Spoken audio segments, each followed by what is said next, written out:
আমাৰ টপিকটো হৈছে method of presentation of engineering drawing. এই চেপ্টাৰটোত আমি ইঞ্জিনিয়াৰিং ড্ৰয়িংটো কেনেকৈ প্ৰেজেন্ট কৰিব লাগে, ইয়াৰ ভিউবিলাক কেনেকুৱা হয় তাৰ বিষয়ে ডিছকাছ কৰিম। এই প্ৰেজেন্টেশন কৰা মেথড দুটা হয়, ফটোগ্ৰাফিক ভিউ আৰু এটা হৈছে পিক্টৰিয়েল ড্ৰয়িং বা পিক্টৰিয়েল ভিউ, প্ৰজেকশ্যন বুলি ক'ব পাৰি। প্ৰথম আমি পিক্টৰিয়েল ড্ৰয়িংটো চাওঁ। পিক্টৰিয়েল ড্ৰয়িঙৰ তিনিটা ভাগত ভাগ কৰা হৈছে। প্ৰথমটো হৈছে পাৰ্সপেক্টিভ ড্ৰয়িং বা প্ৰজেকশ্যন, তাৰপিছত অবলিক ড্ৰয়িং, তাৰপিছত আইচোমেট্ৰিক ড্ৰয়িং। পাৰ্সপেক্টিভ ড্ৰয়িংটো কেনেকুৱা হয়, এইটো 3 ডাইমেনশ্যনেল ড্ৰয়িং হয়। এটা ভিউ থাকে, ইয়াত এটা বেলেগ ধৰণৰ ইফেক্ট দেখিব পোৱা যায়। এইটো ভিউৱাৰজনৰ ওচৰত থকা অবজেক্টবিলাক আমি ডাঙৰ দেখোঁ, এনেকুৱা হয়। ওচৰত থকা অবজেক্টটো আমি ডাঙৰ দেখা পাওঁ আৰু যিমান দূৰৰ অবজেক্টবিলাক আমি ক্ৰমান্বয়ে সৰু দেখা পাওঁ। এনেদৰে সৰু দেখা যায় দূৰত থকা অবজেক্টবিলাক, ভিউৱাৰজনৰ পৰা দূৰত থকা অবজেক্টবিলাক সৰুকৈ দেখা যায়। এইটো হৈছে পাৰ্সপেক্টিভ ড্ৰয়িং। এইটো জেনেৰেলি আৰ্কিটেক্সাৰৰ পৰা ইউজ কৰে। নেক্সট হোৱা অবলিক ড্ৰয়িং। অবলিক ড্ৰয়িংটো 3 ডাইমেনশ্যনেল ড্ৰয়িং হয়। ইয়াত আমি অবজেক্টটো হৰাইজন্টেল লাইনৰ লগত 30 ডিগ্ৰী বা 45 ডিগ্ৰী বা 60 ডিগ্ৰীকে ড্ৰ কৰিব লাগে।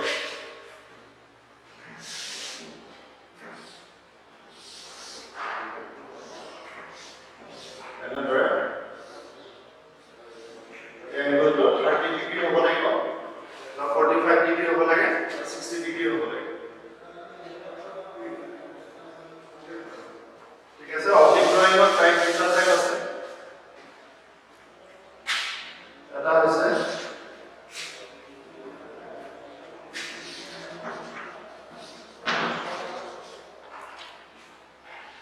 কেভিলিয়াৰ প্ৰজেকশ্যন,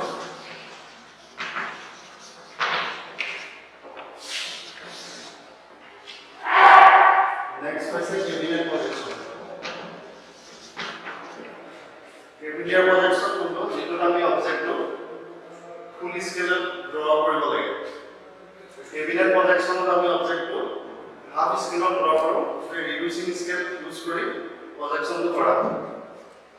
ঠিক আছে। ইয়াৰ ভিতৰত চোৱা আইচোমেট্ৰিক ড্ৰয়িং।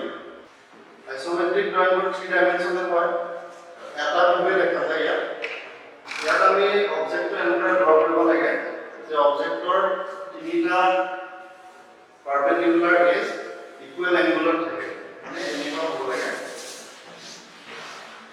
এই ইহঁতৰ মাজত এংগুলকেইটা 120 ডিগ্ৰীকে থাকিব, ইকুৱেল এংগুল হ'ব। আমি এটা ড্ৰয়িং কৰি বুজি লওঁ।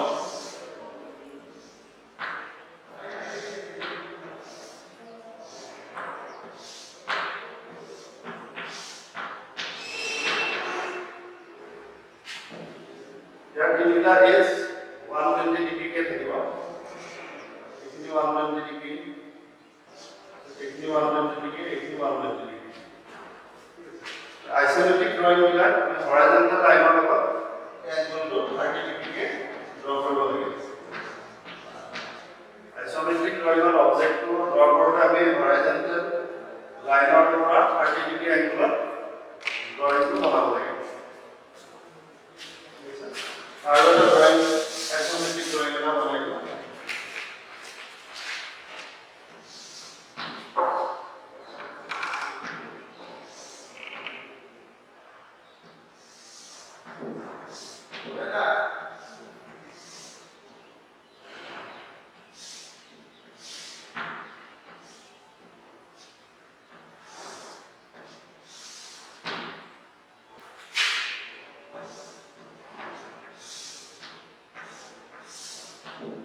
এটা আইচোমেট্ৰিক ড্ৰয়িং হয়। তো হৰাইজন্টেল লাইনৰ লগত এংগলটো 30 ডিগ্ৰী হ'ব।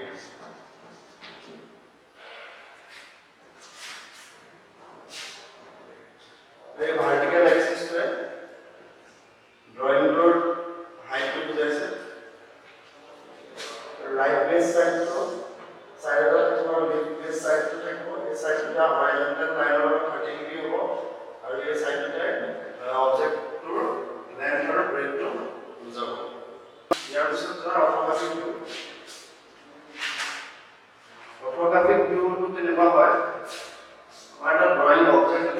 দিয়া থাকিব এই ড্ৰয়িংটোৰ ওপৰত অৰ্থগ্ৰাফিক ভিউটো বনাব লাগে ড্ৰয়িংটো মানে এৰ' মাৰ্ক দি পেলাই ইয়াত দিয়া থাকিব ফ্ৰণ্ট ভিউ বাই এলিভেশ্যন বুলি কয় ফ্ৰণ্ট ভিউটো এলিভেশ্যন বুলিও কয় ফলৰ পৰা দিয়া থাকিব চাইড ভিউ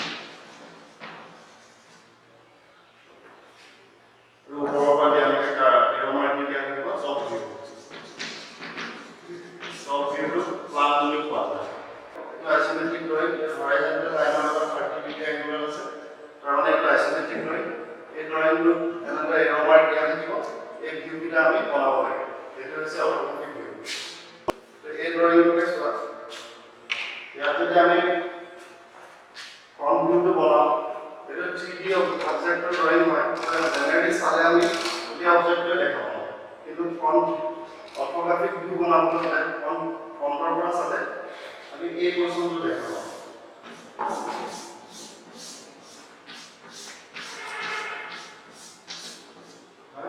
ফ্ৰণ্ট ভিউৰ পৰা চালে আমি এই পৰ্যন্তহে দেখা পাওঁ এইটো হ'ব ফ্ৰণ্ট ভিউ যদি চাইড ভিউৰ পৰা চাইড ভিউটো বনাওঁ চাইডৰ পৰা চাওঁ তেনেহ'লে আমি এই পৰ্যন্ত দেখা পাওঁ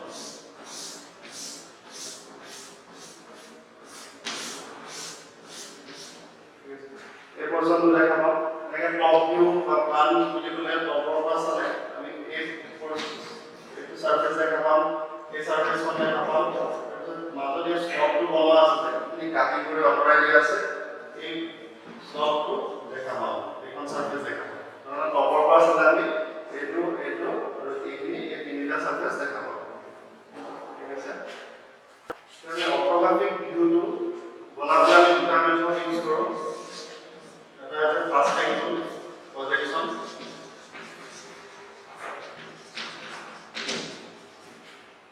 Next is the second angle projection. Then first angle projection or second angle projection बुझाड़ का और उनका दोस्तों की जिलों को देखो. यहाँ पर horizontal line का होगा जैसे मैं एक plane draw करूँ.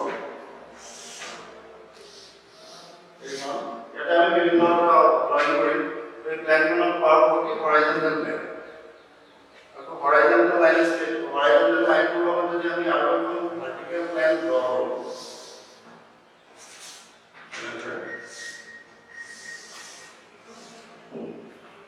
তো এগুলো পাওয়া কি ভার্টিক্যাল প্ল্যান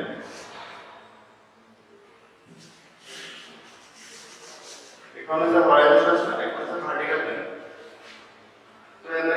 vertical plane और horizontal plane দুখন যদি আমি ইন্টারসেক্ট করব 90 ডিগ্রি অ্যাঙ্গুলার বা রাইট অ্যাঙ্গুলার তাহলে আমি ছয়টা ভাগ পাম এটা একটা ভাগ এটা ভাগ এটা এগুলা যদি আমি ম্যাথমেটিক্যালি রিপ্রেজেন্ট করব এটা ফার্স্ট কোয়াড্রেন্ট দিব এটা সেকেন্ড কোয়াড্রেন্ট এটা থার্ড কোয়াড্রেন্ট এটা ফোর্থ কোয়াড্রেন্ট এগুলা পাই যেটা আমি হাই স্কুল লেভেল ম্যাথমেটিক্সের পাইছিলাম করব তো এগুলা আমি ফার্স্ট অ্যাঙ্গেল বলি over second angle third angle এটা ফোর্থ অ্যাঙ্গেল এই ফার্স্ট অ্যাঙ্গেল প্রজেকশন তো আমি ফার্স্ট কোয়াড্রেন্ট করি তাহলে থার্ড অ্যাঙ্গেল এটা সেকেন্ড মানে সরি থার্ড অ্যাঙ্গেল প্রজেকশন তো আমি থার্ড কোয়াড্রেন্ট করব ফার্স্ট অ্যাঙ্গেল প্রজেকশন কি হয়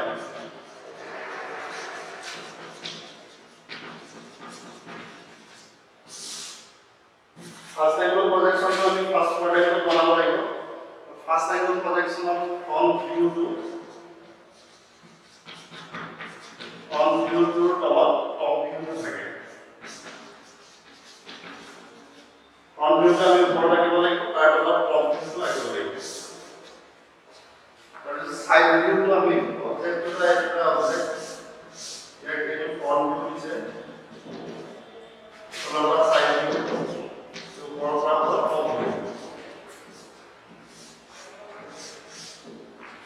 আমি সাইড ভিউটো যদি ফাৰ্স্ট অ্যাঙ্গেল প্ৰজেকশনৰ নিয়মটো আছে ফ্ৰন্ট ভিউটো আমি ওপৰত কৰিব লাগিব তাৰ তলত টপ ভিউটো বনাব লাগিব তাৰপিছত সাইড ভিউটো যদি লেফট সাইডৰ পৰা দিয়া থাকে এনেকৈ এৰো মাৰ্ক দিয়া থাকে তেনেহ'লে আমি ফ্ৰন্ট ভিউ ৰাইট সাইডত বনাব লাগিব সাইড ভিউ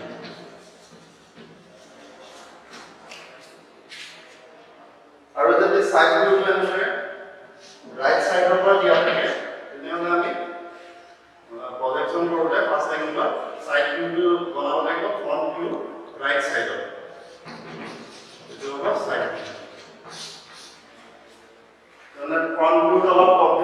তাৰপিছত সাইড ভিউটো যদি লেফট হ্যান্ড সাইডত থাকে তেনেহ'লে আমি প্ৰজেকশ্যন কৰোঁতে ফ্ৰণ্ট ভিউৰ ৰাইট হ্যান্ড সাইডত দিব লাগিব আৰু যদি ৰাইট হ্যান্ড সাইডত সাইড ভিউটো দিয়া থাকে তেনেহ'লে আমি প্ৰজেকশ্যন কৰোঁতে ফ্ৰণ্ট ভিউৰ লেফট হ্যান্ড সাইডত সাইড ভিউটো বনাব লাগিব ঠিক আছে তাৰপিছত থাৰ্ড এংগল প্ৰজেকশ্যন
সাইডৰ পৰা তেনেহ'লে আমি ৰাইট হেণ্ড সাইডত বনাব লাগিব সাইড ভিউ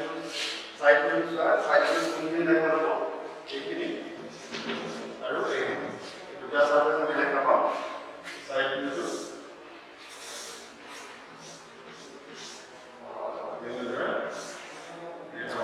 এটা মেজাৰমেন্ট লোৱা নাই বুজিবৰ কাৰণে দিলো সাইড ভিউটো আমি ফ্ৰন্ট ভিউৰ ৰাইট হেণ্ড সাইডত দিব লাগিব লেফট হেণ্ড সাইডৰ পৰা দেখাইছে আমি ৰাইট হেণ্ড সাইডত ড্ৰ কৰিব লাগিব ঠিক আছে হ'ব আৰু মানে নেক্সট ক্লাছত আমি অৰ্থনৈতিক প্ৰজেকশ্যনৰ ওপৰত কুৱেশ্যন কৰিম কুৱেশ্যন ডিছকাছ কৰিম তাতে মেজাৰমেন্ট লৈ